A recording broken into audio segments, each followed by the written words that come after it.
Thank you very much. Welcome to the EFF podcast. My name is Sinawo Tambo, and compliments to the new year to all the people of South Africa, the people of the continent and the diaspora. Today we have a very special episode.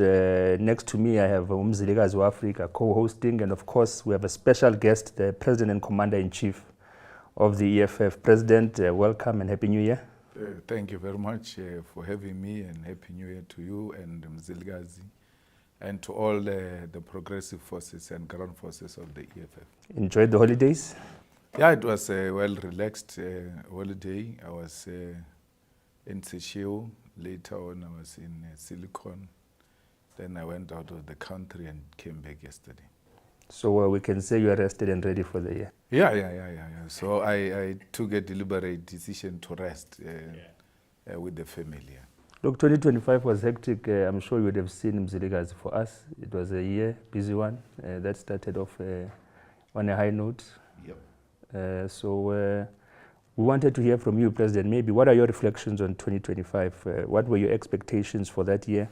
Did you set any goals for yourself, personally, for the organization? And what do you think you've been able to achieve? Well, I think politically we were able to achieve almost everything that we set ourselves for. We said it's a year of picket lines. We've seen the ground forces on the ground taking up issues of our people, raising concerns of our people. And the NPA took a decision to dissolve regions and establish sub-regions. And we've out of 200 and something launched successfully, 180 something sub-regions of the EFF, which makes us ready for the next local government elections. Took the picket lines into the legislature, raised all types of issues. The first issue we raised, which nobody expected us to succeed, was an increase of VAT, where people wanted to shortcut the laws of South Africa because they thought it was still those days when they had the majority and abused their majority to undermine the laws of South Africa. So we managed to stop that, and when we did that, because you're dealing with political chameleons and political thuggerism, they came with fuel levy, which we equally challenged because we could see that this is bringing back VAT through a back door. We managed to stop the deployment of ANC corrupt young kids who wanted to hijack the NYDA even when they did not have the necessary qualifications. We got a minister fired who wanted to bring his friends and comrades through a back door to come and manage CETA. Through Parliament, we're able to expose all shenanigans, and she even lied under oath, and I hope that people don't retreat from that case of her lying under oath, saying Advocate Terry Mutaung was chairing a panel which recommended those names she was putting forward, until the advocate came out to say, I don't know what you're talking about. And it was the EFF that exposed all of that. The EFF got Parliament to establish the ad hoc committee, which was rejected by the ANC and the DA. With our very few numbers, we managed to put in a superior logic, which was persuasive to even those who are extremely opposed to us. And today we have seen the ad hoc committee being established, and many facts being exposed, including hearing things that we never expected to hear through the initiatives of the EFF. The initiatives of cancellation of student debt. Those who don't owe those fees might not understand the implication of that. The result are withheld. As a result, kids are unable to apply for jobs and feed their families even when they've completed a very difficult journey of educating themselves. And ICASA has just announced now that they are going to really deal with this issue of data expiring and airtime. That was an initiative of the EFF in Parliament, where we said, why should data expire? If I buy it, it belongs to me. How I use it is supposed to be up to me. Nobody must tell me you have to use this, otherwise it is going to expire. And eventually, ICASA is agreeing with the EFF. So there are so many things that we did in Parliament which we have won. And because they were advocated by us, people are in denial to acknowledge that this was the initiatives of the EFF. So in a way, we became the official opposition in Parliament, because if you remember, after 2024 elections, we said we're going to become a constructive opposition in Parliament that is going to raise issues robustly and expose the shortcomings of the ANC. Okay, for me, on a personal level, you started 2025 on a high note. You know, your firstborn son, Ratanang, getting his matric with very outstanding results. But then again, for me, where I'm coming from, it became a very rough year for you. First of all, you had to deal with the 2024 leftovers of Floyd Shibambu, Bwiseni Ndlozi. You also had a trial in East London. Yes. You have to spend most of the time there. On the other hand, you are running a very big organization like the EFF. Personally, how did you manage to this on a personal level, you know? Yeah. Well, I think Ratanang becoming successful in matric, it was not just an achievement, it was an emotional thing, because looking at where we come from and to where we are, and with his name having been called as a young man at the time on a negative note, all of that would have amounted to some kind of post-traumatic stress, and it will justify his non-performance. But I've never been called to school because Ratanang has misbehaved, or he has not done schoolwork, or he has fought with other kids, or anything of that sort. He has gone to Kuro at primary, and then he has gone to the other one, the higher primary here at in Sandton, and then he went to St. David's. Even with that, I've never anywhere been called that your child is misbehaving, because he knows that he has to humble himself at all costs and treat everybody equally, and that he doesn't throw his weight around thinking he's something he's not. If anything, and he wants to appease us, he must concentrate on his education and pass. And he did exactly that. And even this year, the result came of VETS. He completed, passed all his modules. First year is going to the second year. I've listened to everybody saying, giving me advice that, you know, on a first year is a difficult year, things are going to be a bit difficult. It was difficult for them and their children, not me. I've never had to deal with that. Well, Floyd's story and Ndlozi's story was an old story for me. I'm one person who, when things happen, will make reflections about them. But once that is done, it was not anything. If anything, for me, what I was worried about was the people saying the 2024 was the end of the EFF, and therefore the EFF will not grow beyond what it was. And I intentionally took a decision to make sure that we build a strong organization which will prove the doomsayers wrong, that this organization will die. But look, it has been a very good year for me personally and politically.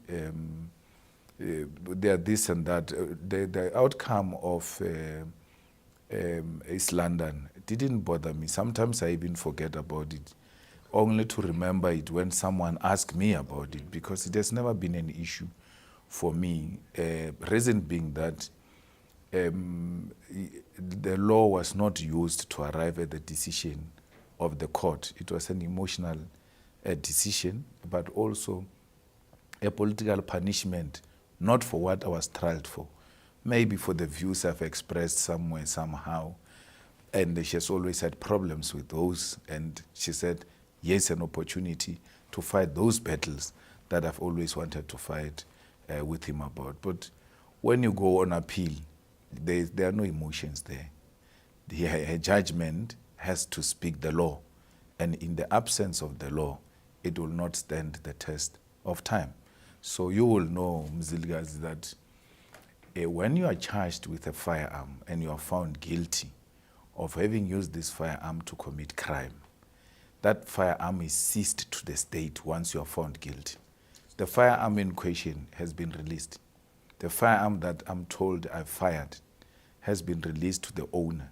So if it has committed crime, why is it released to the owner? Because the state must take it. And what was funny about it again is that a day before she passed judgment, the prosecutor called the lawyer of accused number 2 that tomorrow you must come and fetch your firearm before the judgment was made. How did he know that the judgment is going to favor accused number 2? So I'm going to be sentenced for firing a firearm which is not in the custody of the state. Because when you sentence me, the state should be in a position of the weapon that was used to commit crime. That has been released to the owner. So there are 2 visions in a criminal case. There was that firearm which they brought and said, this is the firearm I fired. They are now removing it and gave it to the owner, so it's gone. The only firearm that is left before the court is the one I gave them, which was a toy gun. And I'm going to be sentenced on that toy gun. So also now it brings me to, although I wanted to discuss this further, it brings me to, you have always said that this case was not a criminal case. Now we see your co-accused, your bodyguard, Adrian Snyman, being left off the hook with all the charges. But what do you make of that? It confirms exactly what I've been saying. It's not a criminal trial. It's a position to prove a point you have always wanted to prove. That one day, if he falls into my hands, I'll teach him a lesson. That's what I'm saying. Adrian, according to the charges, he handed over the firearm to me. Now you come and say, Adrian did not hand over the firearm to him. Who did that? Yeah. Which firearm did he shoot? Because once you remove Adrian and you remove the firearm, then we have to now look at the firearm he fired. He says, the version that remains is his. He says he fired a toy gun and he gave it to you. Purely a racist emotional judgment inspired by AfriForum.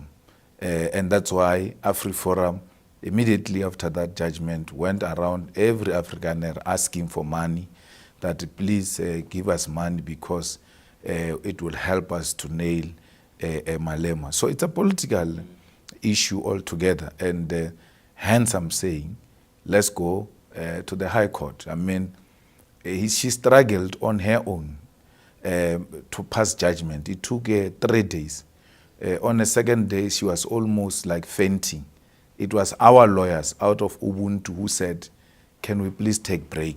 Because she was extremely struggling. And that's what happens when you don't use the law and you use emotions and want to use emotions to justify the law. You're going to struggle. There's no way. All of that is a culmination of hatred. And it doesn't matter how I feel about you. I must always answer the question, what does the law say? So you're saying... But one moment, you had mentioned as well, President, that she had not written at the judgment and given it to the legal counsels yet, that the legal counsels are still following it on YouTube. Is that still the case? Yes, there's no written judgment. They're supposed to have been given within 7 days? Yes. We look at YouTube. So remember, we now hired a social worker who interviewed me and interviewed everybody around me and looked at my circumstances, went home to check the wife and the kids and everybody. And now she must listen what the judgment says, must read what the judgment says, so that she's able to provide clarity in her input. For her to do that, she has to listen on YouTube. The judgment has not been written, the judgment has not been delivered. So because if you write it down, you're going to have to now reason the law. And then in the absence of the law, it's going to become difficult for you to give that kind of a judgment. So she's in a serious predicament, and it is of her own making, and she will find a way out of it. We are not so much worried about it. Our social worker, she's almost at the tail end of the report. She has given us the first draft. Today at 6, we're having a consultation based on that draft, and then from there we'll be ready for the 23rd. So you're saying she was trying to teach you a lesson. Did you learn anything from it? I can't learn a lesson from hatred. I can't learn a lesson from people who are fighting political battles, masquerading as the judges or magistrate, using our laws to fight political battles. I can't learn from such people. Even in the report that the social worker is writing, she says the accused is showing no remorse. I can't show remorse of something I've not committed. And the court agreed with me.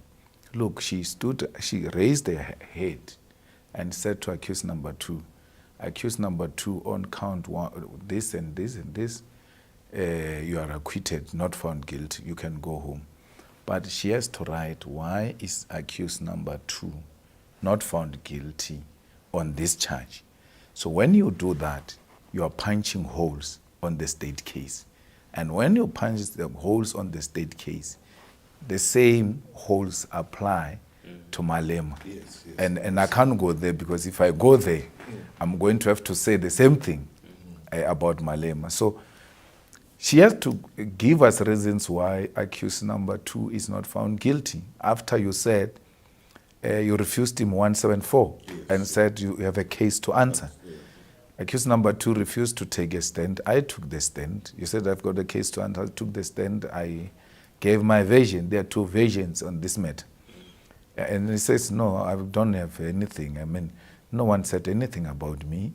And he was correct that he was not implicated by anyone. But out of respect, he brings a forensic guy who specializes with ballistics to explain all of that. The magistrate says, well, that guy, I don't even know what was doing, because he didn't help this court with anything. He dismisses that guy who was trying to answer the case on behalf of accused number 2, which means accused number 2 did not answer since that guy is dismissed. So what that guy said doesn't stand. Then the gun law expert comes, gives evidence on behalf of accused number 2. She says, well, he's a very good guy, a likable guy, but I can take it as far as that. So meaning I'm not going to use that to justify my decision when I make a decision as the court. Meaning accused number 2, witness number 2 is dismissed. So he didn't give a version. The version of the ballistics expert is dismissed. The version of the gun expert is dismissed. There is no new version. But you acquit him after you refused to acquit him on 174 and said he's got a case to answer. He has not answered any question, but you acquit him. So that also now brings me, what we are saying now is a very serious issue, brings me to General Nhlanhla Mkhona's, the KZN Provincial Commissioner, when he said in a press conference in July 6 that the judiciary is captured. What you are explaining to us now and what General Nhlanhla Mkhona said almost talk to each other. What's your take on that? Well, I'm very reluctant to say the judiciary is captured, because you see, the good thing with the judiciary is that you've got a recourse. You always have a recourse. I mean, it's bad for the poor who can't afford to take their matters beyond racist judges who want to persuade you or pursue you for political reasons using the law. So my reluctance with the judges is that we can always take them on and show their shortcomings, and their peers are able to say, but you were wrong here, you were wrong here, you were wrong here, and therefore we overturn your judgment. That the fact that judiciary is captured is not something that I'm dismissing of. But as a whole establishment and institution, it becomes practically impossible to capture all of it. You might capture individuals, but as we go further above these other courts, you can't capture almost everybody there. One day, the truth will prevail. So it reminded me what I was arguing with Skosana the other day in the committee, in the ad hoc committee, when he says the judiciary is captured. I said, you see, to make such a sweeping statement is to delegitimize the judiciary. And once we delegitimize the judiciary, we are destroying the last line of defense. And that will put us in a lawlessness society, because if my wife, God forbid, gets raped tomorrow, I go to the police, and then I eventually go to the judges, and the judges are scared, are intimidated. They're like, if we rule this way, they will say, I'm bored. We must not put them in that awkward position where, when they're about to take a decision, they must be scared that if I go this way, they will say, I'm bored. So I was saying to them, you say Ledwaba gave O'Sullivan a judgment that said, if you want to arrest him, you must give him 48 hours notice. That is not capture. That is a wrong judgment. It can't be capture. Because if we feel very strong about it like that, let's take it to court. And let's get the court to overthrow that thing, that there's no such a thing of giving any individual 48 hours notice. And he himself will accept the ruling of the court above. You say the same judge, Ledwaba, gave Molefe a bail, and then he said, actually he allocated the case to himself, and it's normally done differently and all of that. But from my little bit of knowledge, Ledwaba said on many cases, one of the cases is he said on, which I was not very happy with, is Palapala, when he sealed the Palapala documents in the office, not in the open court.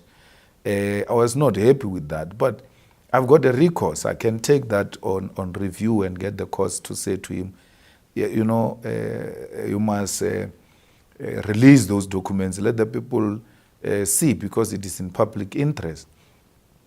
So when he gives Molefe a bail, we cannot call that a capture. We call that a wrong judgment, which we don't agree with, and then we take it on review. I said to Mkwanas, you said judiciary is captured. Who is captured in the judiciary? Then he gave me the name of a magistrate who gave crazy conditions to Khumalo, bail conditions, when he was releasing Khumalo on the bail. Yeah, he said one of the things, don't go to the office, and then they were like, but no one prayed for that. There were no such prayers, and then you made such a decision. That is a legal argument on its own, that the magistrate, without anyone praying for this, came to impose this kind of a judgment. You take it on review, appeal, they set it aside, and we move on. And if he ate people's money, and then that case gets overturned, he will have to go and answer to those people he took the money, because they will say, we gave you money, look, we're back to square one. And I said to him, Mkwanas, don't you think you went overboard, which he agreed with me, when you said judiciary, because a magistracy can never be used to describe the judiciary. We ordinarily use judges to describe the judiciary. He couldn't give me a judge who's captured until this one who got arrested with a fake IPHC church. Sandlana, who gave money to a child of a judge. And as a result, the judge got arrested. And then as a result, Sandana got arrested. If I'm not wrong, he was denied bail and all of that. So there we're dealing with specific issues of corruption. And there is prima facie evidence to deal with that.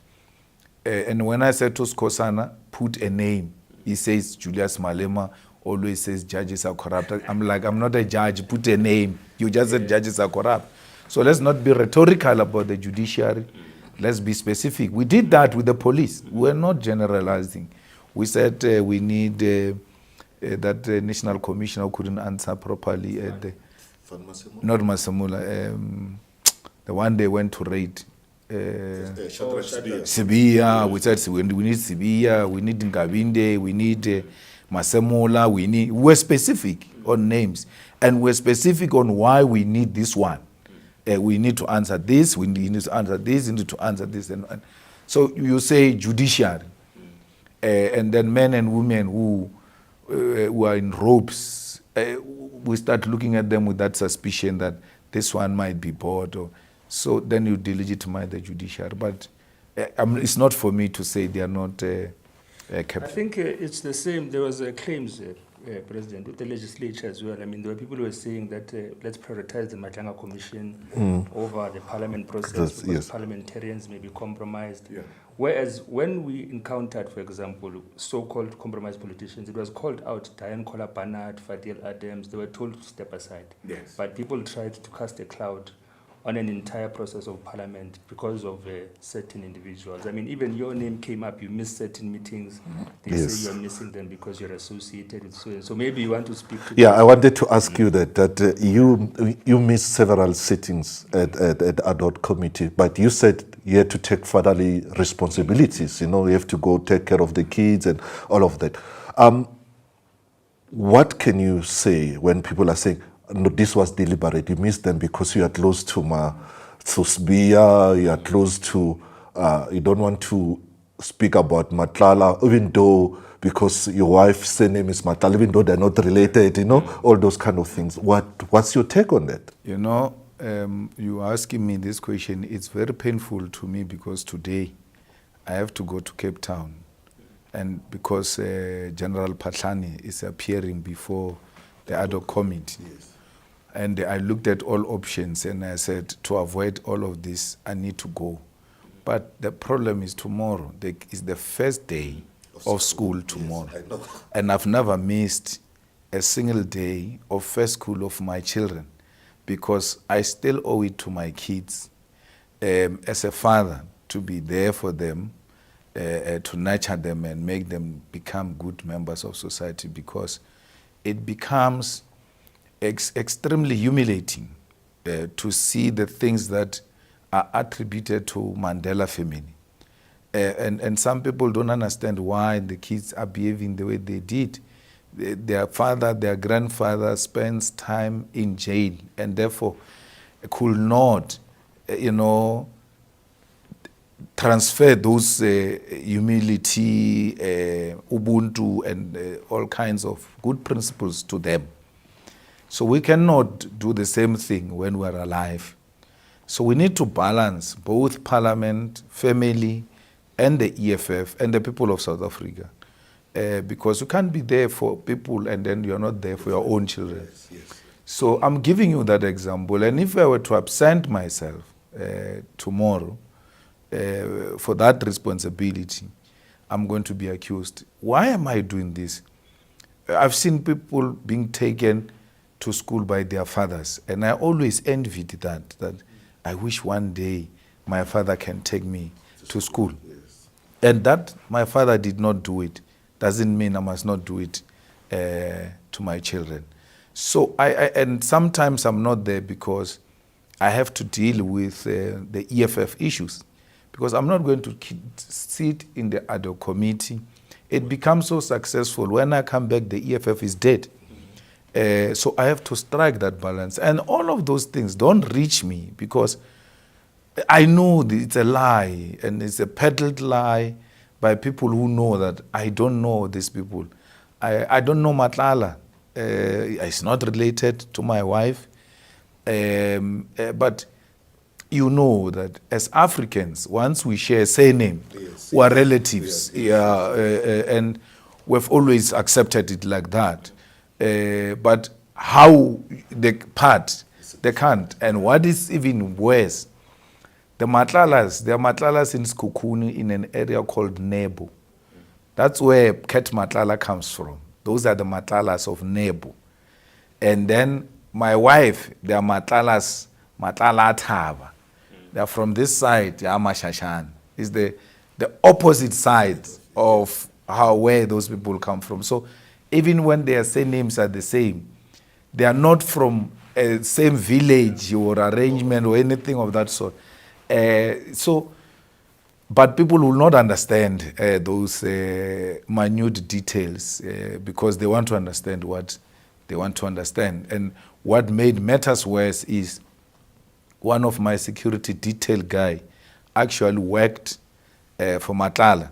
And then they show him behind Matlala's wife. Yes. Then they say Matlala's wife is my wife. And then that guy is looking after my wife. But it's a security guy, and you know in that space, the rotation, they move from one place to the other. I mean, he was Zuma's bodyguard at some point. He was a former policeman. He was Zuma's bodyguard. And Matlala says in his unit he's got special forces, he pays them 100,000 and all of that. But very soon the monies are going to dry out. The guy is in prison. And those people are going to be out for market. We're going to have to capture them. If we need security, they are well qualified. They were not part of the Nkabis as we do our own screening. And they are former law enforcement officers with high skills. Why not? They didn't commit any crime unless you say it was the committed crime. But the fact that they worked for Matlala, they will do anything to feed their families. They went to work honestly. As protectors, and protectors are not Nkabis. Yes, I think also it raises an issue. I think during the funeral of one of the taxi bosses, Umswaz, the former police minister Bheki Cele said it himself that you guys, you taxi bosses, are recruiting some of my best police officers. Yes. And I'm left with nothing because you guys are paying them better than the state. Yes. And, which is what you're saying. Yes. I when I was in the youth league, there's a guy in the special forces of the army who used to work for me. So what that guy was talking about, I know it very well. And the funeral Big is talking about, I was there. I know. I attended. I knew that guy as a taxi boss. Actually, beyond that, he formed Santaco. Him and the Kabas in KZN, they formed Santaco. Santaco, it was not easy thing. He had to bring all. So there was these small associations everywhere. Then they had to bring all of them under one umbrella called Santaco. I think they've not been that successful in the Western Cape. Yeah. Yeah. But Santaco is not necessarily the taxi people's thing. It's a government entity. Yes. Santaco is a government entity. They even have their offices at the Department of Transport. Yeah. So you want to discuss issues of transport, you want to discuss buses. By the way, the buses in KZN, they are controlled by the Kaba brothers. Mm-hmm. So as people, clients that deals with buses every day, you're bound to know those guys because you have to go and negotiate good prices and all of that. And the old man just took a liking on me because he was used to a situation where he speaks and everybody is just agreeing and they don't question him. So I used to challenge him and he liked that thing, that there was this young man who was always trying to challenge me, and that was my relationship with them.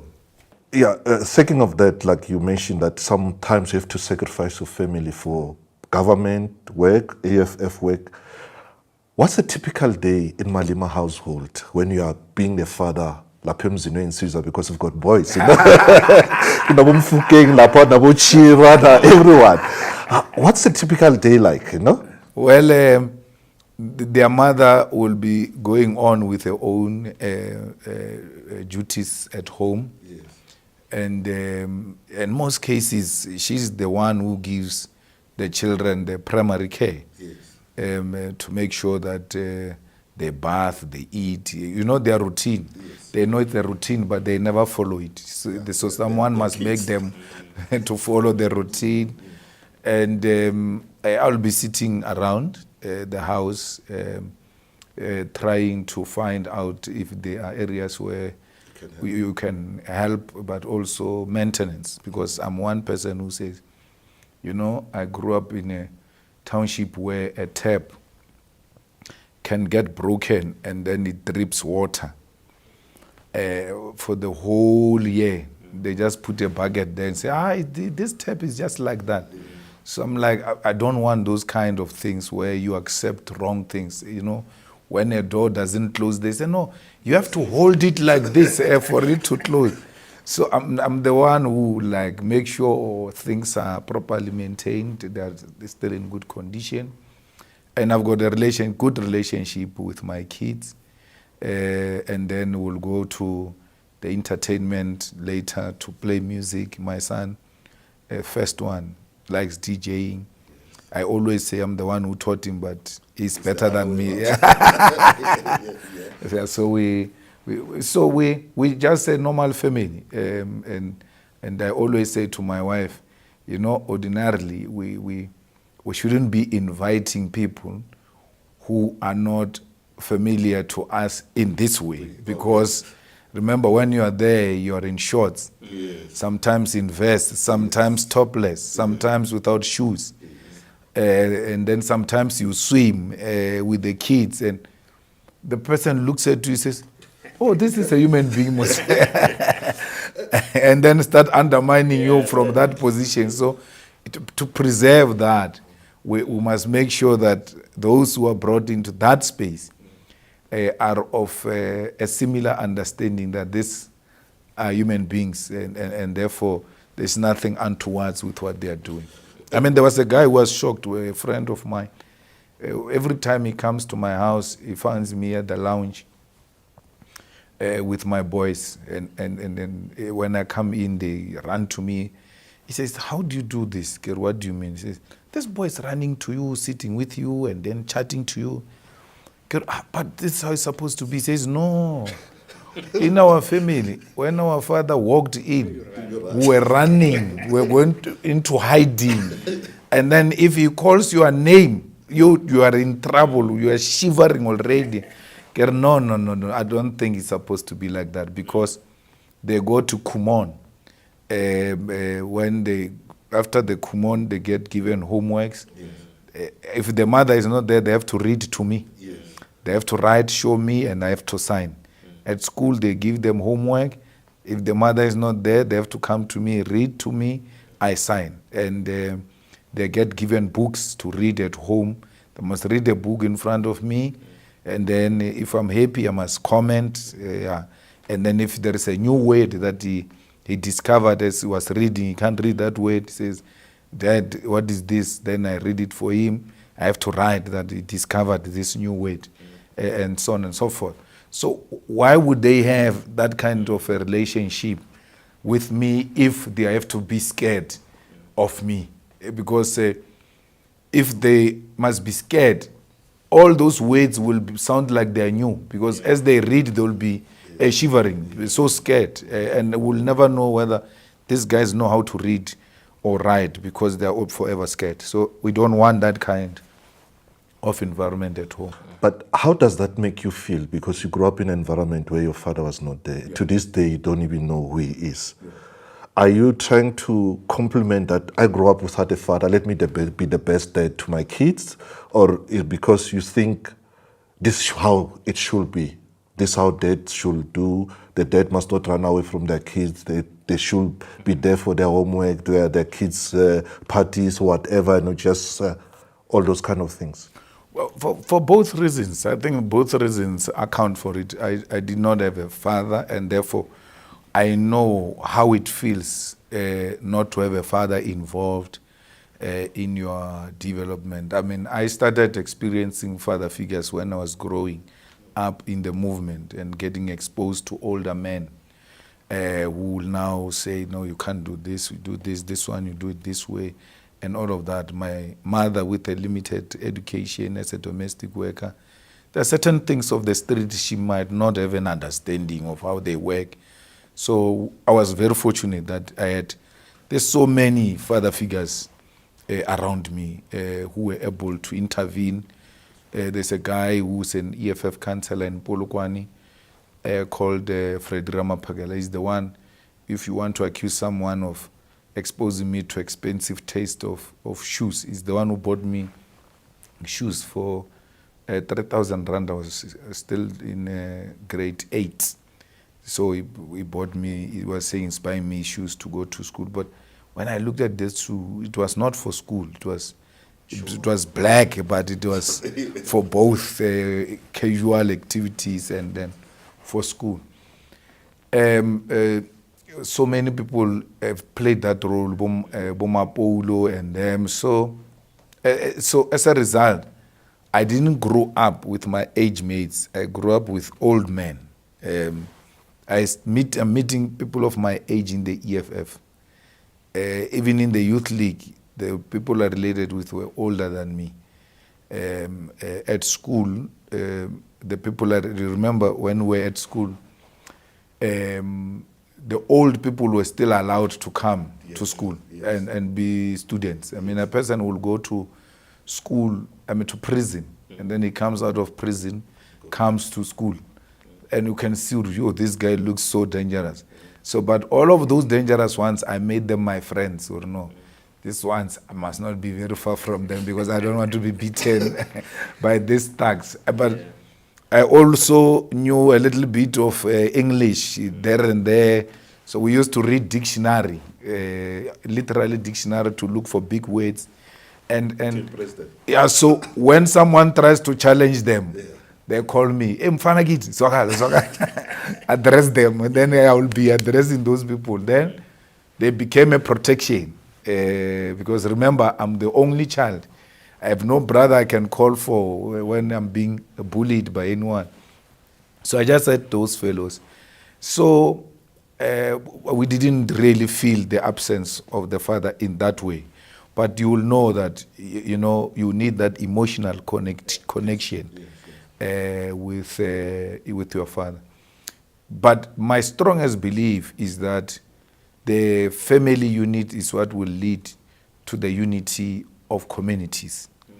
And once the communities are united, our society will be united, because it shouldn't be easy to fight your family member, to stab your family member, to shoot your family member, to beat up your wife and kids in a manner that is unacceptable. And then once you learn that in the unit, you take that behavioral pattern into society. And if we all learn that in the family unit, and as we meet as a community, we bring those values, we're going to have a very peaceful communities. And unlike these communities we exist in, where they are in a permanent war with themselves. Yeah, because I remember growing up, any person, elder person, will stand on the street and say, hey, go to the shop. Yeah. You're not going to say, you're not my dad, you're not my uncle. No. You go to run to the shop, come back. Yes. So yes. Even when you smoke, you see an elderly person, you must hide or switch off that thing. Yes. And that's how we were brought up, to respect the elderly people, to respect each other and live together as a community. But slowly we are losing that thing, and we have to bring it back. So would you say, President, that sense of community within either the Youth League or the EFF, and you building your own family unit, has closed that chapter of an absent father for you? You're not, it's not something you don't look at. I don't need a father for what? I'm a father now. So I'm just going to be inviting a lot of trouble into my life, because I have to be learning this new person, and it's not going to come alone. Yes, it's going to come with a huge community that is now called my family, and no, I can't be invited. I've got a very huge family called EFF that I have to look after, and therefore I don't think there is a need. It's like a person who says, like me, I don't have parents. I don't have my mother, my father. I don't have my grandfather, my grandmother, both sides. So, and then I've got no siblings.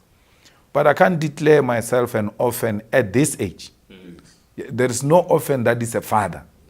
No, you want to run away from your responsibility once you start using such words. You are a father. The orphan thing ended when you were a child. Now you have to be a father to those who need you. There's a person who once sent me a message on WhatsApp and he said, "Hello, Dad." Hey, who's this one now? Who's calling me Dad? I don't understand. Then he says, "No, you are a father of the nation." I go, so I was like, no, hey, what is the problem now? So I was like, no, that's fine, and that's okay, and all of that. But I'm using that just to illustrate the point that I'm a father to so many people, and therefore I wouldn't go out to go look for my father. I won't go to a traditional healer to say, give me a direction where my father is. My mother did not tell me, refused to tell me. My grandmother did not tell me, refused to tell me. And in our culture, you can't overstep the word of the dead. Yes. So if they didn't want to tell me, they've got their reasons why. So that's the end of the story. That's why I wanted to say, are you honoring your mother's dying wish? Because your mother told your grandmom before she passed on that it must end there. Yes, you must not know anything. No, I make no effort. I make no effort, but equally I don't feel anything. I don't feel. I was found guilty in East London court. My ancestors, and then you go there. Someone says, "Hey, the bones say you must go and look for your father. Then East London will be fixed." No. I don't. That is one of the things I don't want to hear about. So you see, things like that, like a person who comes says your wife is bewitching you, you must leave your wife, you're good. I don't want that. I don't want people to speak those kind of languages of your wife is bewitching you. If that is the case, we are spiritual beings. You will get her on your own yourself when she's doing wrong things. Not someone who's going to come wanting to collapse you, coming to tell you things that are not part of your agenda. No. My agenda is very clear. So, still on that ad hoc committee, and you and the MKP person, MP, Mazolman, always on at each other's Most people believe that you are harsh on him or you ruffling him because you believe he's the one who twist his wife to dump EFF to go and join MKP. Mazolman doesn't have a very good reputation in the community where he comes from. Okay. Actually, his peers who call him Mazolman have always said to me, we don't see why you should even be arguing with that fool because he's not worth it. Like, we don't know how he found his way to where he is because he can just point at a house or a car or a farm and says, "This is my farm."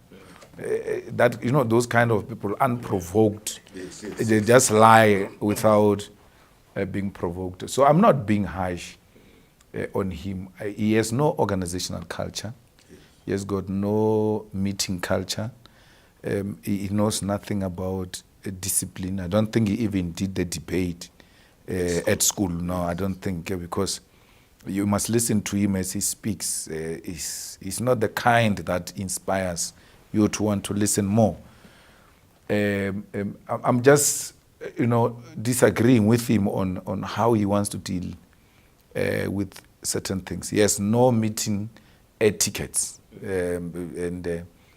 Even when you agree with him, I mean, the point that he's fighting me about now, I agree with him. I say to him, put a name of a judge who's corrupt and tell us why you say so.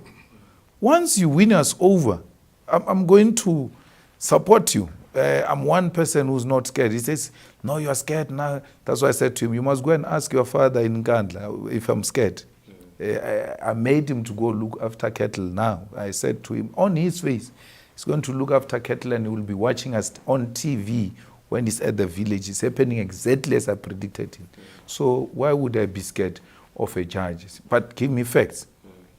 Because once you leave the meeting that says the judges are corrupt, it includes me. I'm a member of the JSC, and I know corrupt judges, and I've not raised this matter with the Chief Justice or the Deputy Chief Justice. I'm not being honorable to the committee I serve in, where judges can be disciplined for any misconduct. So I'm not being harsh. I just realize if we leave him to do the things he's doing, it's going to be like we're all like him. We can't allow that. We can't allow the committee to take a wrong direction. When it comes to his wife, I've got no issue with his wife. I think even if she stayed, she was not of any value to the EFF. Whether she was here or she left, she's not of any value. She was never of any value to the EFF. And that's why many people don't make that reference a lot to her leaving the EFF, because in a way it was a good riddance. She didn't bring anything to us. But you stood by her when she was kicked out as a public protector. The EFF opened doors for her, said, come here, we'll take good care of you, you're a sister, we can fight these battles with you. And she came, and then shortly afterward there was a new party formed, and then she jumped ship. Well, she came with Dali and Floyd. Okay. They called me a dictator and all of that, but I didn't know her. I never recruited her. I never had a meeting with her. She came with Dali and Floyd. They said there's this person. Floyd was even trying to justify it, which I agreed with. We ought to now start introducing the people with experience in administration of government and all of that. And that's what attracted me to the idea of having her and having Jimmy Manyi. I know his name is Jimmy. Those things he's telling us, he's trying to be relevant. So Jimmy Manyi, I also didn't bring Jimmy. They came with Jimmy and said the same argument, and I agreed with it, and we welcomed her. And she was not appreciative of the effort we have made, and then she decided the way she decided. But even where she is now, she has no peace. There's no peace. She's being troubled. Her province is one of the most troubled, characterized by instability.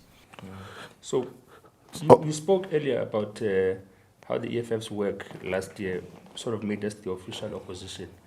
And your critique of Mazolman, do you make it a broader critique of the MKP as a whole? Because what's happening now, if you check, Mziligas, there's that chaos happening in KZN. Yes, that's why I wanted to ask him. There's criticism that why is the EFF supporting what they are able to criticize as poor in quality in KZN. What do you make of that? Well, it's very simple. The people of KZN decided they want to be led by fools. So they must have their fools. It's not, I don't decide. We all are of the principle that says the person with the majority must be the one that leads, mayor, premier, and things like that. So they wanted them like that. We get the government we deserve, and that's what the people of KZN deserve. That's what they voted for. To do any other thing against what happened there, it's us being anti-majority. That people have given you direction of which they want to take, and then you decide, no, you're going to give them what you think is right for them. There's no capacity in MK, even in Judge Klope. He has got no politics, none whatsoever. And that's why when he tried to join EFF. I said no. When I was at Judge Klopp's farm, we left, me and him, it was just the two of us. He said, no, I thought you brought the form. I said, no, I don't need you to join politics because one, the decision to remove you, I don't agree with it. It's a wrong decision, premised on principles that are not consistent. So it's not for me to take a decision. They took the decision, but I don't agree with it. So I want to plead with you to stay. And fight your case. Fight the case, and then we are going to form an AfriForum type of an organization, but for black people. Its responsibility will be to mark the AfriForum. But because you don't have income, we're going to put you on the EFF payroll until we're fully established this thing. Because, look, your legitimacy is so high, not only here in the country, continentally and the diaspora. A lot of people will be ready to sponsor us, to have this kind of an organization, to fight this kind of cases of Helen Suzman, freedom under law, and AfriForum and all of that. So I wanted him to be a Gerinel of some sort, you know. But I think he had pressures of resources and decided to join politics and decided to join a wrong party, which values no education at all, and values no educated people. I don't want to say much about Tony again because he's my friend, so I don't want to cause any problem, but his appointment makes no threat, none whatsoever, to anything. The threat here is Jacob Zuma, and on the basis of tribalism, nothing else. Regionalism, tribalism, the desperation to have an elder amongst us after the passing of Prince Mangosuthu Buthelezi and Ubaba Goodwill Zwelithini, and some still see the king as a young man, so they want someone to look up to. And then some have decided President Zuma is that kind of a person we need. So there are people who still need Shaka Zulu in their life, like they're still looking for Shaka Zulu. And those, you can't do anything about that except to engage in political education, to educate them that these things are not like that. They're way beyond issues of tribes, because even yourselves, if we're to take this thing and break it down, you're going to realize there is no tribe called Zulus. There were Mtetwas, there were this, there were that, which were conquered, and they had to come together and form this kind of an arrangement. So really, there isn't anything. Some of the people who, there's a guy, I'm forgetting his name, he's in the ad hoc committee. He's a lawyer by profession.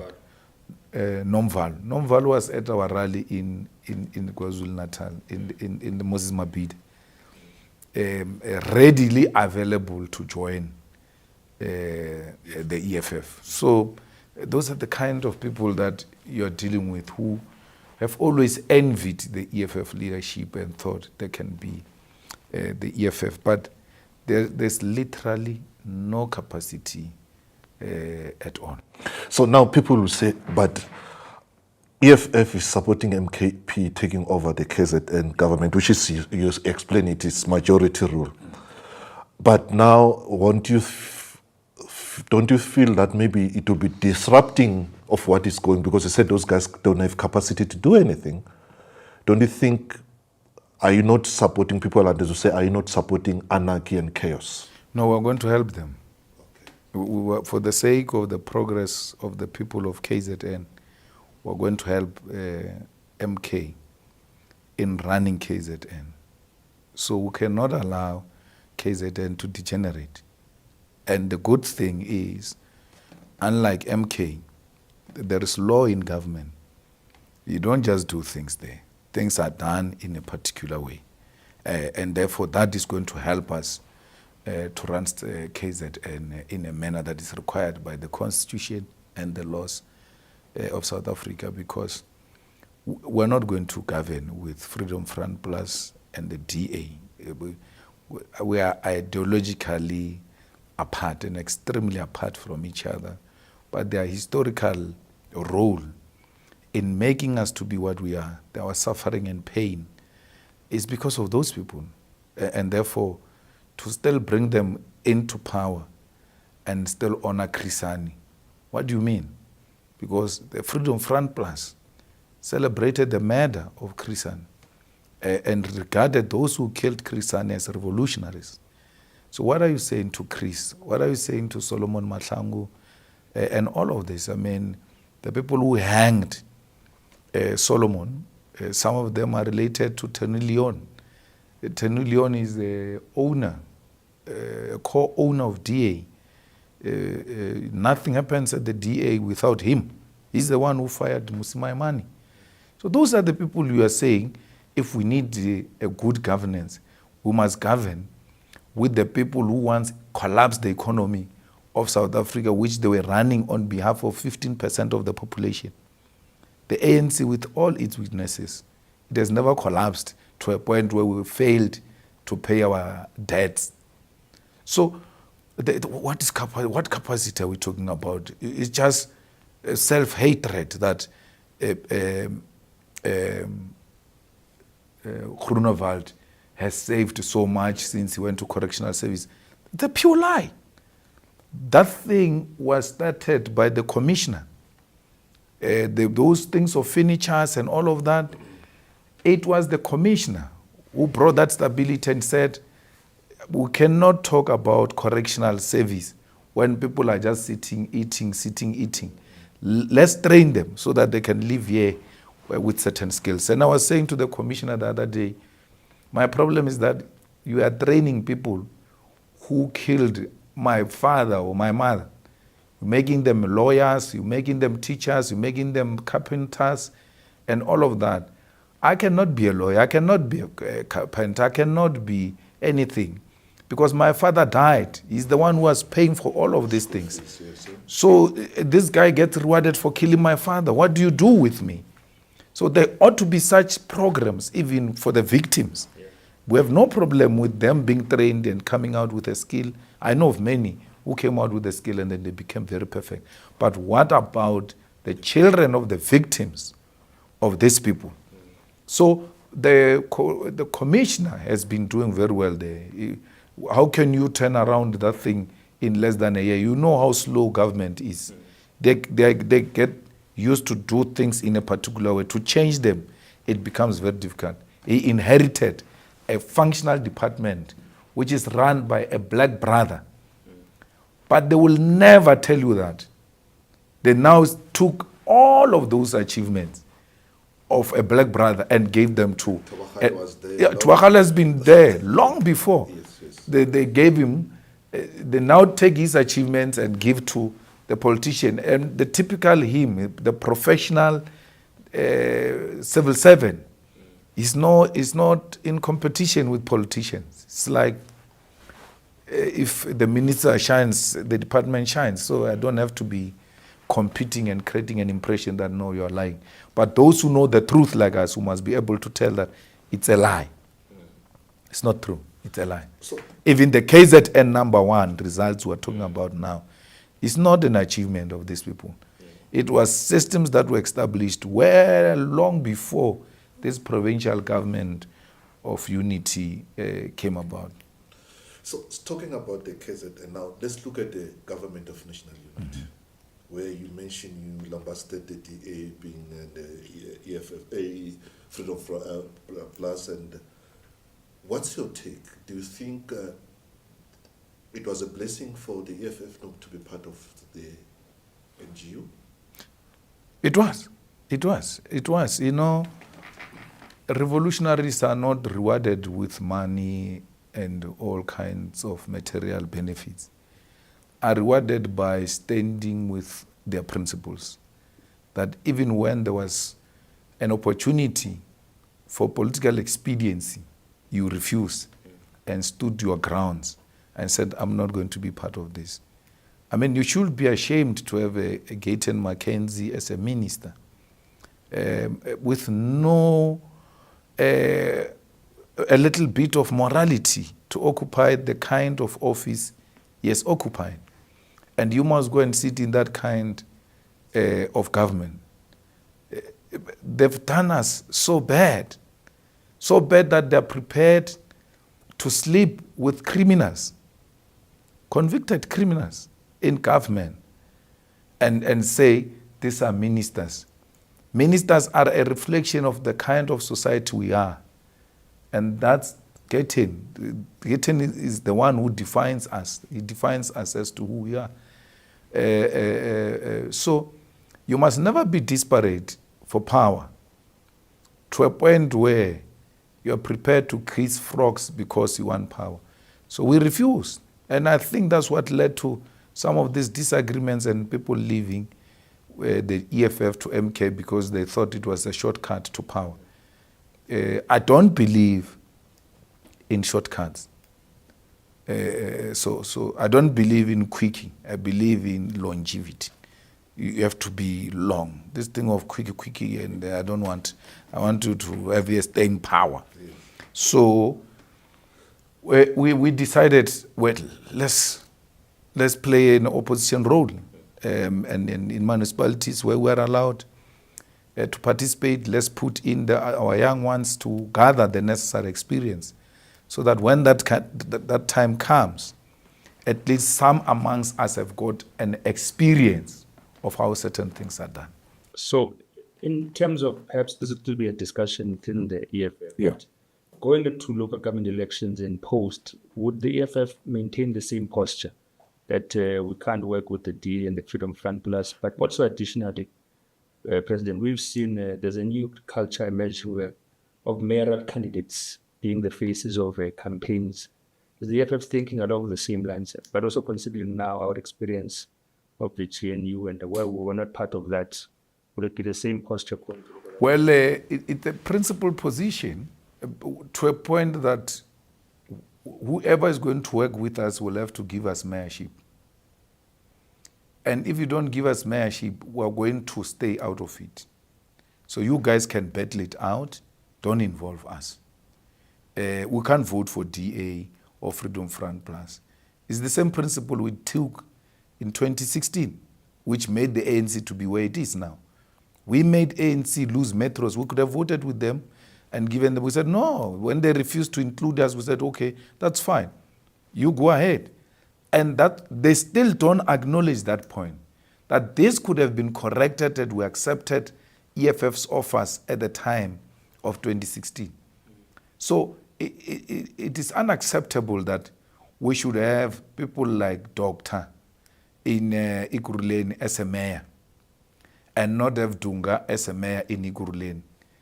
And when you compare the quality of leadership between Dr. and Dunga is way better than this chap.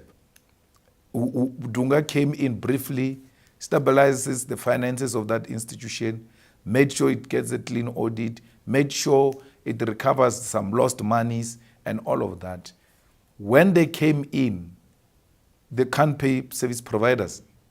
Dunga called a meeting in a hall of all unpaid service providers, set up tables where you have to move from this table to this table, getting explanation as to why you are not paid, what are the issues, and they were paid. Service providers were being paid. So, and then they will say the EFF is corrupt. But the EFF has got no single MMC or a councillor that was caught corrupt since it accepted these responsibilities. They paint EFF like that because it must never be given a responsibility, because if you give them responsibility, you will never get it back. The people are going to say, these ones are the ones that we want as a communities to come and lead us. So the principle remains the same. We're going to have mayoral candidates in all metros and the big cities. So Polokwane has got Limpopo has got no metro, so which means there will be a mayoral candidate in Polokwane. And the same applies to Umtata. It might not be a big city, but it's one of the biggest municipalities. You can't undermine it. And so on and so forth. So Kimberley and that's where we're going to have a mayoral candidate. I mean, if they want to play that game, let's play it. One of the things we need to demand as society is we need to get our mayors to have mayoral debate. All candidates must be put there. They must debate, and then they must be asked questions, not in a noisy environment of supporters and anything. They must stand there, and journalists must line up. Intellectuals must be lined up, and they must be asked about how to run a successful municipality and let the people get to hear for themselves as to which party has got the best candidate forward. Local governments are coming this year. Yeah. What's your plan and what are you promising your followers? Well, the first thing is we must increase the votes of the EFF. There was a slight decline because we were caught napping in KZN. Now we are aware there is a big elephant in the room in KZN. We need to play a role there because you cannot, if you want to be a national player, avoid KZN. It's one of the biggest voting population. It's KZN, it's Western Cape, it's Gauteng. So you need to make sure you've got a strong presence in those provinces. But you ought to have targeted municipalities. And as you do so, you can announce that. Okay. Because if you announce that, then you are going to meet the counter-offensive, especially from the state, which is going to destabilize your campaign. So you ought to have municipalities where you say, yeah, I'm prepared to spend more money. So if I'm spending 50 rand in each municipality, yeah, I'll spend 100 rand because there is potential. And we ought to zoom into candidates, not necessarily to impose, but the EFF branches have a duty to elect reputable individuals in communities who are respected, who are well known for their community work, community service. You can't appoint or elect a drunkard who, when he comes from Umgiti, he just stops in the middle of the road and pee. And then tomorrow he must address us about environment. Or pick up a woman's beater. It's well known in this community that he beats up his wife, he kicks him down, closes the door, push her out and all of that. This is the kind of a man we must elect. We know that this one is practicing ukutwala. He takes kids when they're still young, and then at 16, 18, he sleeps with them. He says it's culture when he's actually raping them. And you say that is our candidate. It can't be. You ought to elect credible, respectable individuals who have a history of community involvement. And those are the kind of candidates we're going to be fighting for. The leadership of the EFF has a duty in the next 3 months to babysit a lot at home, kiss their wives and husbands many times a day, because after that, they're going to have to be on the ground. Some are going to have to relocate and stay in those targeted areas I'm telling you about, because we're going to have to deal with a senior person there. We don't want to deal with junior people. We want to deal with senior people in targeted municipalities who are going to give us accurate report and not exaggerated reports.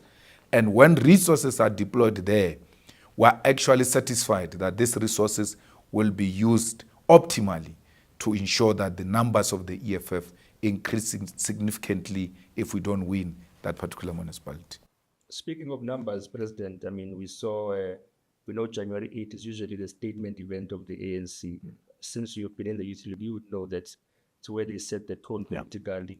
It's how they shape the mood. It's how, there was a story you always used to tell that what got you into trouble when you were expelled is that you took the Sunday papers with your cabbages instead of the January 8. The Sunday papers this week, we're talking about a half-empty stadium. What are your thoughts? What is it saying to us about the state of the ANC today? Well, that is science. I mean, if the application of science tells you that the ANC is dead, I predicted this long before about Northwest. And I remember I even asked Babigi to stand up in one of the events. And I told him, I said, I don't know what's defeating you in Northwest, because there's no ANC in Northwest. And it has been like that for a very long time. I think 10 years now, there hasn't been ANC in Northwest. They used to have a clown there who used to think he can see. He still thinks he can sing and dance, called Supra Maumapilu, but the guy had no capacity, none whatsoever. And then no came. You know what's painful in Northwest is that No has opened a tavern. I don't know if it's in Klerksdorp or something. As a result, the ANC provincial office is closed.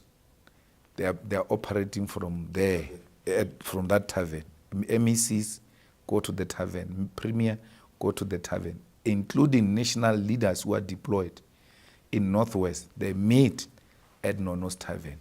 That's what happens. When you take the organization to a tavern, the outcome are what we have experienced there. Mbalula is talking absolute rubbish when he says he apologizes for congestion, for starting late because there was a congestion. There's no such a thing as congestion. When we plan rallies, there's something called JOC, Joint Operation Center. It has got medics, it has got police, it has got marshals, including the head of the security of the event. For every event, there is an entrance and exit. So he says there was congestion and all of that, which means there was no planning. Why was there no planning? Because Mbalula is a leader, he's not a secretary general. He wants to arrive the same way Ramaphosa arrives. Instead of going to plan that event himself, he's got capacity to do that, I know for a fact. But he's no longer involved because he now sees himself as an equal of Ramaphosa. And as a result, the thing is collapsing. You ought to know, I mean, we were at FNB, 94,000 people. There was no traffic jam anywhere, anyhow. Every senior leader that came into that stadium, they were seeing people for the first time. Senior leader, I'm talking leaders of society, traditional leaders, traditional healers, the priests, the religious leaders. They were getting into the basement. As they get into the grandstand, they were like, how are there people here? Because it was run in such a way that it doesn't cause any trouble. You obviously knew you were going to a village. So you should have made extraordinary plans. But I knew there was a problem. When informal program was running, there's a chap there who kept on announcing, can you go and fetch those people at the overflow? They are watching from overflow. Then I knew that once you start calling on people to move from this side, there is a problem. And I knew that's how it's going to end. It's done. There's no way they are going to increase the votes. No way. We should accept that Northwest told us what's going to happen in 2026. And I was saying to Papigi, if you miss this now, it is of your own making, not because anyone did anything. Even when you had differences and you saw that thing, you put everything aside and go for it. You're saying the SG of the ANC, Fikile Mbalula, is competing with the president of the ANC, Cyril Ramaphosa. Yeah. So what does it make of the organization? Because those are the two engines of the organization, the SG and the president. Yes. No, they're not two engines. So this is when we organize the event. The organizer of the event is the Secretary General. He's the one who's the organizer. He organizes it. Yes. Then he goes to the Treasurer General and says, I've organized buses. I need money. Yes. So the treasurer pays what the organizer has organized. The president speaks about what the organizer has organized. So this one speaks, this one organizes, this one's pay. So their roles are properly defined. But this one wants to speak like this one, wants to arrive like this one, because he holds an ambition and he can't hold back. He's already at an advanced stage, and as a result, organization is going to suffer. He's your friend. Why can't you advise him? I tell him all the time. I tell him all the time. But he's at another level. It's at a point where you can't do anything about it. And he knows those teachings. He knows. We come from the same school of thought where we were taught how these things operate. It was bound to be like that. And it is going to be like that for quite some time. To a point that it will start degenerating in Limpopo and the Eastern Cape, because that's what keeps them standing. And it's just a matter of time before the rural community itself start realizing that this is not what we deserve. Because a younger generation is coming up. The 2025 matriculants who made us proud confirmed that their eyes are opening up. They are now beginning to see things. And they are going to start telling the government, we are not our parents. Those things you did to our parents, they're not going to do them to us. We're not going to accept them. Otherwise, we're going to change you. Yeah. Perhaps, President, to close on the domestic front before, Yeah. because we can't close without talking about Trump.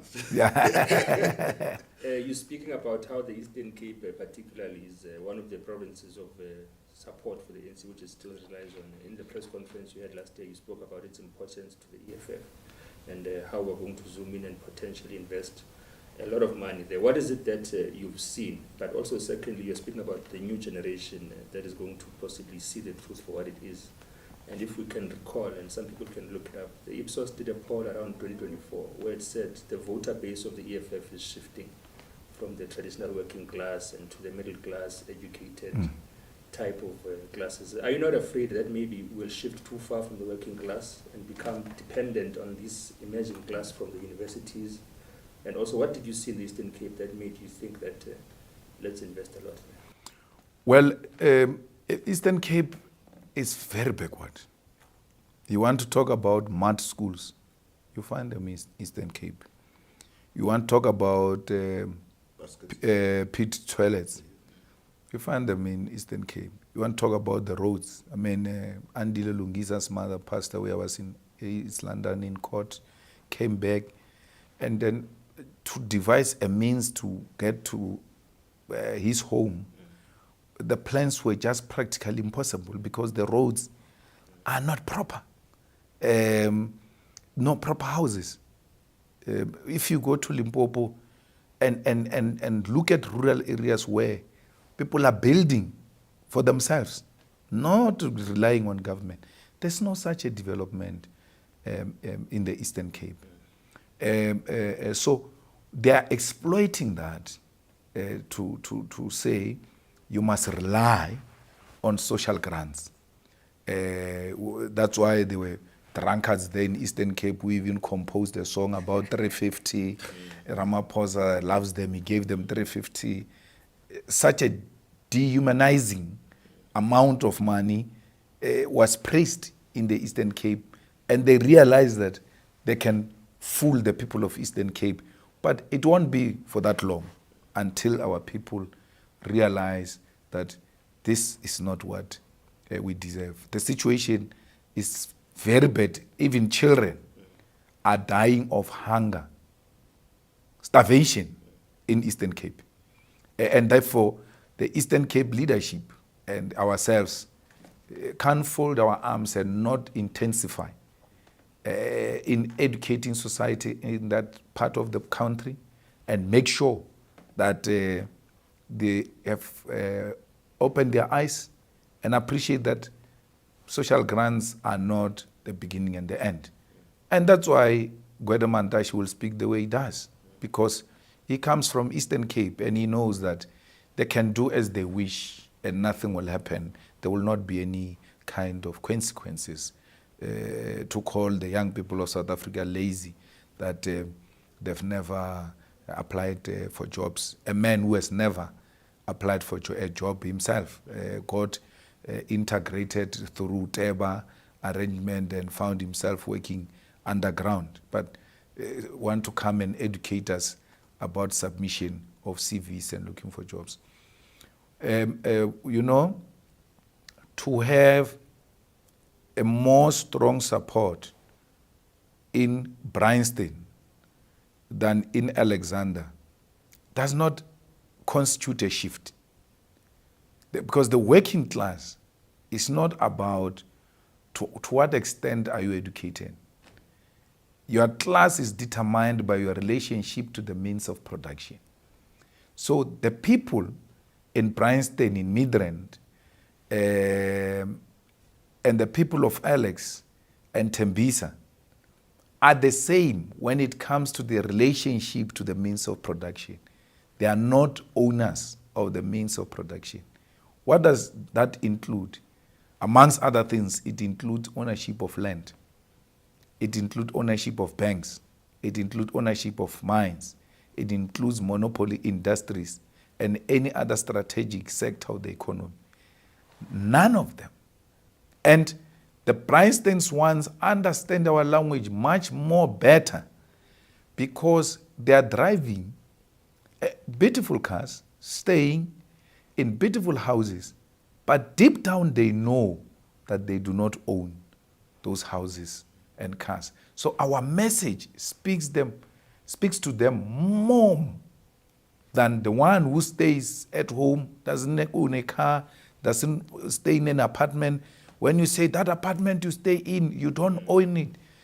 He says, which apartment is he talking about now? Because I don't stay in any apartment. So there is no class suicide that was committed. No, there are two kinds, there are two types of classes.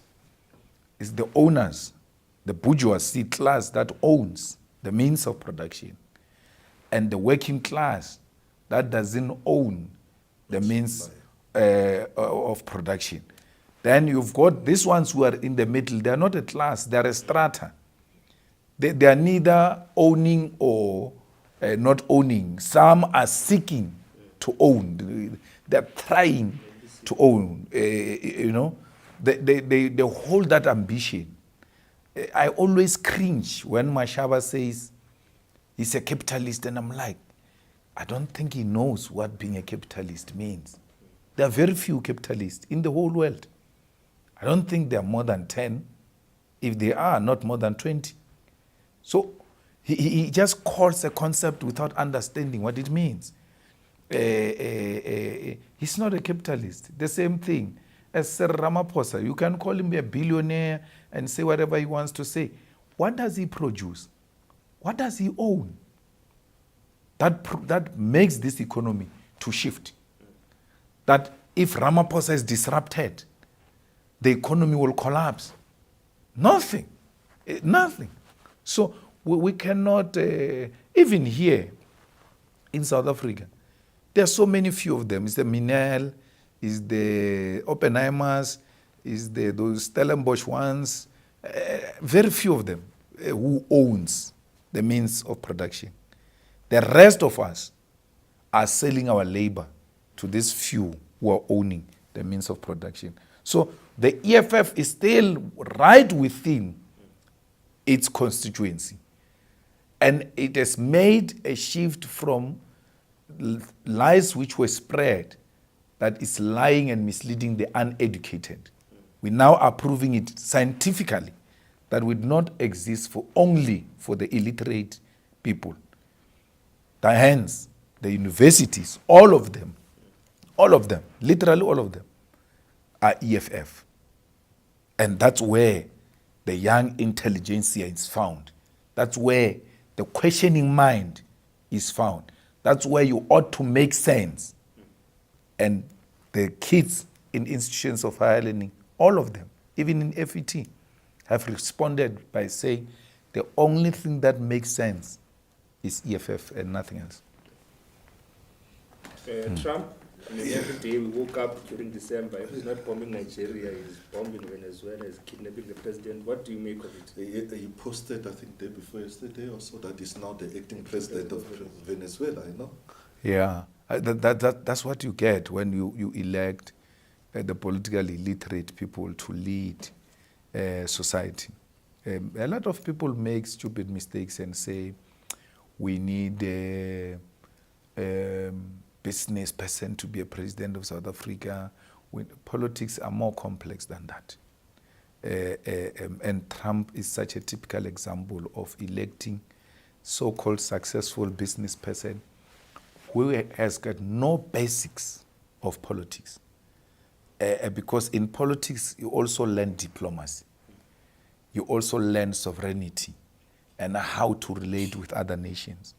So he has not just verbalized his political illiteracy. He has practicalized it. How do you become acting president of Venezuela? In all respect, it will never happen. And he knows it. There will be a permanent instability in that country because those people are going to fight for their self-determination. They're not going to allow that. Everywhere they went to Afghanistan, they destabilized that country. They went to Libya, they destabilized that country. Iraq. They went to Iraq, they destabilized that country. Everywhere they say they're intervening, they go and destabilize the country. They are going to start a world war. But I don't think he has politically internalized and discussed it and take a deliberate decision to start a world war. He doesn't even know how a world war get to be started. I think he's unwittingly going to start a world war because he's going to tamper with interest of a lot of nations. And they're not going to sit back. They're going to respond.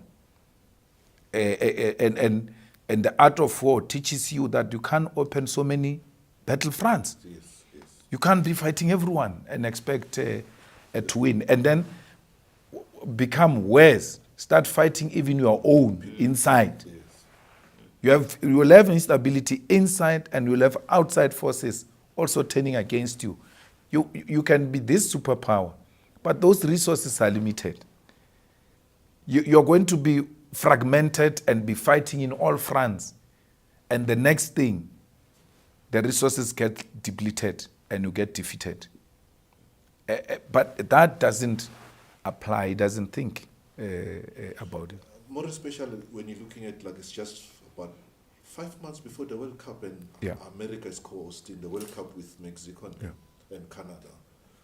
Like now, most people will be scared to go to the World Cup. And also he himself has annihilated a lot of countries, a lot of people who are supposed to go there and support their...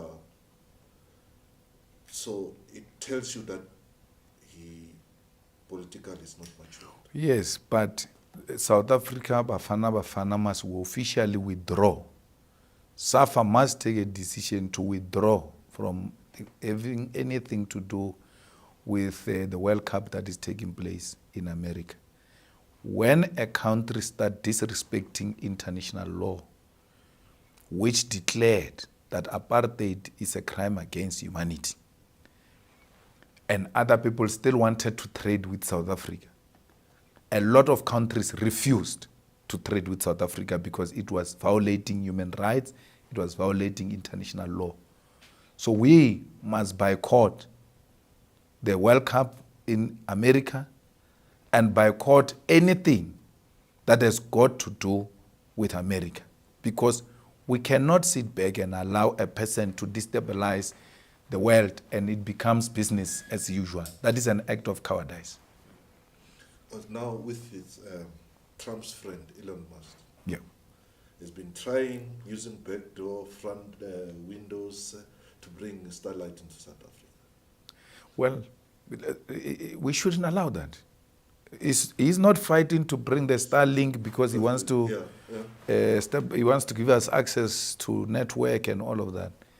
They're coming to police us.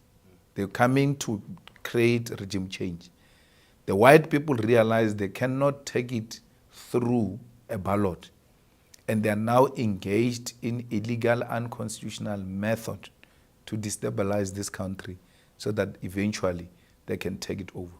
We've got a lot of strategic minerals that are needed by America and everybody else, including Elon Musk, who is involved in business. And therefore, the government that is saving today, it is not saving in their best interest. They will never cooperate with that government. If anything, they're going to try and collapse that government. We are not opposed to network connectivity. We are the ones who fought for data not to expire, time not to expire. The more we broaden our network, the better, especially for the rural community, which is still voting for the ANC, is not exposed to a lot of information as to how corrupt these people are. But we cannot have a network that is going to be policing us, operated by Mossad to monitor our activities and to instigate insurrection inside our country. We shouldn't allow that, and we must never be blackmailed not to follow our laws.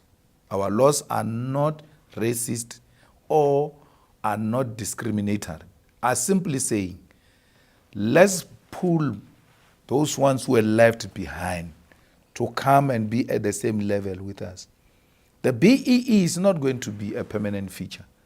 We're just using it as an intervening method to address the historical imbalances.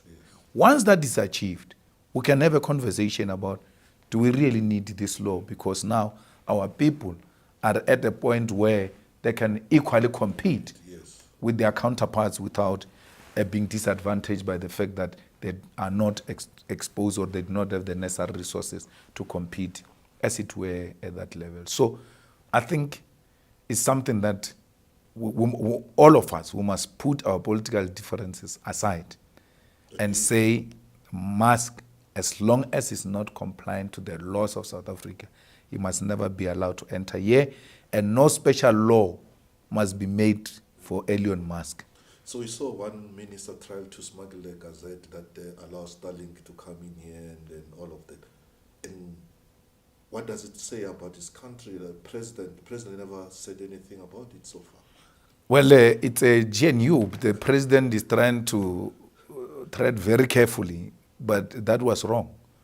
It was not properly processed, and you can see that this minister is driven by other interests other than the interest of South Africa, because as we are still pushing now, we are pushing empowerment of black people. And solely if was part of the agenda to empower black people, he would not have done what he did. It was extremely wrong, and he was actually confirming that he's working for certain interests and not for interest of South Africa. Thank you very much, President. Okay, thank you. Any final message to the fighters? We know that we've launched a campaign, back to school, plans for the year, and final messages to them. Well, every fighter knows that he has to adopt a school and make sure that the children are admitted at school. And the youth command must be at every gate of every school. Try to help parents to get their children admitted. Try to mobilize resources for those children who don't have school fees, who don't have school shoes, who don't have school uniform. Make sure that you help them, but help them genuinely and in a dignified manner by not exposing their pictures all over, because that is self-serving. You want to make sure that you show people that you can help others. There's no need if you are doing it genuinely. Even if you don't have money to help with shoes and anything like that, you can go and help with cleaning the yards, cleaning the classes, make sure the school is ready, the toilets are ready. When kids come in, they don't have to start by cleaning. They start first day, they start by learning. And we're calling on the government to deliver books in all outstanding schools in South Africa. Let all schools get their books so that there is no day that passes without children passing. We want 90% plus. The class of 2025 made us very proud, and KZN made us very, very proud. We used to be very worried about that province, and it has come through. And I'm happy that the DA's incompetence is now being shown in the Western Cape. They are now number 5. They are gradually going to number 9. They will compete, I don't know, with Eastern Cape or anything of that sort in terms of education. So I'm happy with the progress. I've seen, they said we made a slight decline in mathematics and commercial subjects, but in the physical science, there's been some slight improvement. And when we improve in physical science, it's not, small as it is, it's not a joke. It means we are in the right direction. We wish them well. They must go to higher institutions. They must not stay at home and say they don't have money. Those who passed well, wherever they go, they will find the EFF at every gate. If they can't find it, they must go and look for the offices of the EFF and go and tell them, I've got this qualification, I've passed, and they're refusing me entry at a particular university. All public reps of the EFF have been given a simple mandate to go and help children to get into school. And all of them individually are going to give an account of how many children have they helped, what are the names of those children, where do those children stay, what do they want to study. We need to get that report individually from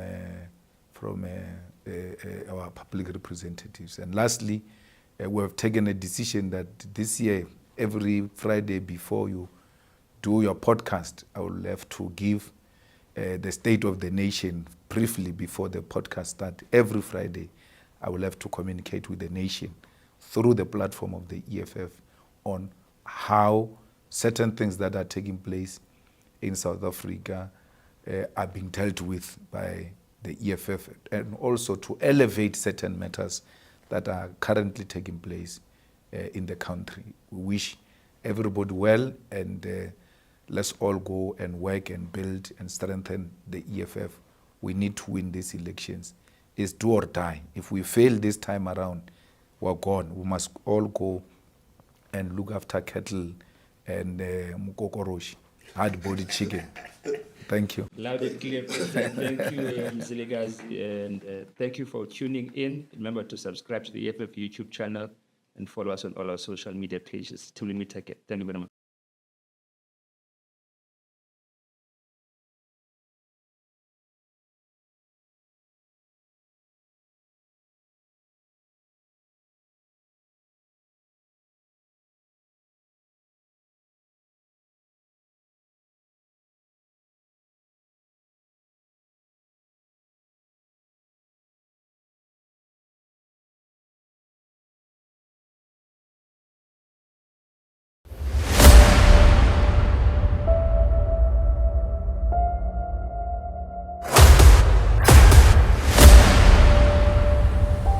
This is the journey to One Africa.